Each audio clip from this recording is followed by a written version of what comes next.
Welcome back to Learn PHP on Codecademy. We're in the PHP strings and variables section. This is variable reassignment. The word variable comes from the Latin variare, which means to make changeable. This is an apt name because the value assigned to a variable can change. Here we have old value, and this variable called change_me, and then we assign it a new value. So the process of assigning a new value to a variable is called reassignment. We reassign a variable using the assignment operator on a variable that's already been declared. Here we have favorite food is assigned red curry with eggplant. If we echo favorite food, it prints red curry with eggplant. We then reassign the value of favorite food to a new string. Here we have favorite food is assigned a new string pizza. If we echo favorite food, it prints pizza. It's often useful to create new variables assigned to the same value as an existing variable. Here we have first player rank is assigned beginner, then we have second player rank is assigned first player rank. In the code above, we declare the variable first player rank and assigned to it the string beginner. Next, we declared second player rank and assigned it to first player rank. This created a new variable, second player rank, assigned the value beginner. Notice how variables can be treated different depending on where they appear in code.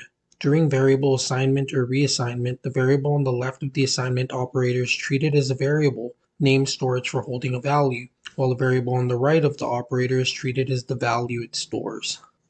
Our instructions say, we declared a variable, movie, and assigned the string to it, but that's no fun. Beneath that declaration, reassign movie so that it's assigned a string containing your favorite movie from when you were a little kid.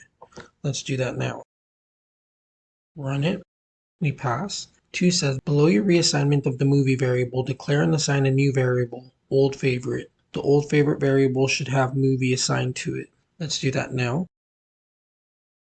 Run it. We pass. 3 says, between the first and second echo statements, reassign the value of movie to a new string.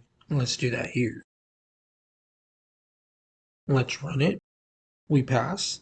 4, finally, at the end of the program, add one last echo statement which uses PHP string parsing to print a string containing the old favorite variable. Let's do that here. Let's run it. We do pass, and we do get, but now my favorite is Toy Story. My favorite movie was Lion King. So what we're learning here is variable reassignment, which allows us to reassign a new value to a variable we have created. We also learn that we are able to assign our variable another variable, such as here we assigned our movie variable to our old favorite variable. As long as you guys are understanding those two things, you guys are getting this lesson, and I'll see you in the next one.